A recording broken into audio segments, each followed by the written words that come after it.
I'm Jasmine Valson. Breaking news in women's basketball Monday, Florida players Liv McGill and Layla Reynolds just entered the transfer portal. Their decision comes after the hiring of head coach Tammy Reese. McGill, who was Florida's leading scorer, averaged 22.5 points a game and was named to the All-SEC team. Reynolds followed closely behind as the Gators' third best scorer and averaged 12.1 points a game. Now let's head over to men's basketball, which is back in the spotlight and making history. Junior center Ruben Chinelu became the first Florida Gator to win the Naismith Defensive Player of the Year award. He anchored Florida's defense, averaging 11 rebounds a game, the first Gator to do so in 50 years. College game day pulled up to the O-Dome Saturday, and the Gators did not fail to show out. Florida basketball dominated the Arkansas Hogs with a 111-77 win. Thomas Houck led the way for the Gators with 22 points. Ruben Chinelu also had himself a game with another double-double, going for 12 points and 16 rebounds. Confetti flooded the O-Dome as the game secured Florida a share of the regular season SEC title. If the Gators beat either Mississippi State or Kentucky these next two games, the SEC title will solely be theirs. Florida is also in the mix for a potential 1 seed in the NCAA tournament. Head coach Todd Golden was proud of his team for handling the game like professionals. 2 weeks ago, Todd Golden said they were going to beat Alabama, and the Gators did just that.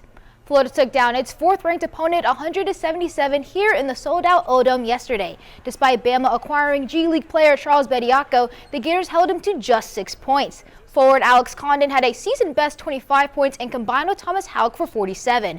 Todd Golden credits their win to their ability to get rebounds and score off turnovers.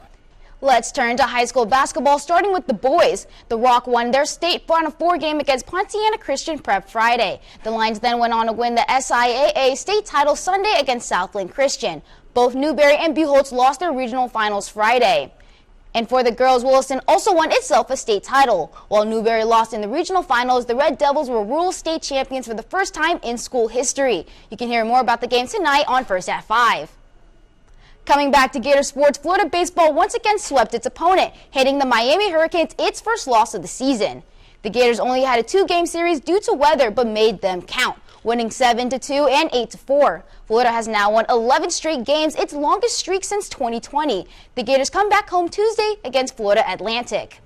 Ending things outside, Gator softball walked off number 13 Mississippi State in the series finale.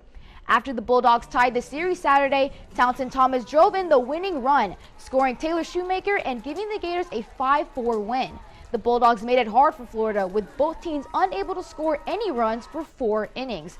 The win gives pitcher Keegan Rothrock her second win of the series and the Gators' 4th SEC series victory. And before we go, Gators Gymnastics also had a win this weekend and is now advancing to the NCAA Championships next week in Fort Worth. Let's head to the mat where Gators Gymnastics remains undefeated this season. Florida defeated number 6 Arkansas at home last Friday. The team put up the nation's second highest score this season with a 198.05. They entered the week ranked number 2. Sophomore Sky Blakely had a career night, putting up collegiate best scores on every event she competed on, winning the floor, bars, and beam title. The Gators nearly matched their national high on uneven bars, putting up a 49.6 with 4 9.9 plus scores. Superstar Selena Harris Miranda made her season debut in the all-around and won her 17th career title. Florida competes again this Friday against Missouri. It'll be a semifinals rematch as the Gators look to get revenge for the Tigers' upset last season.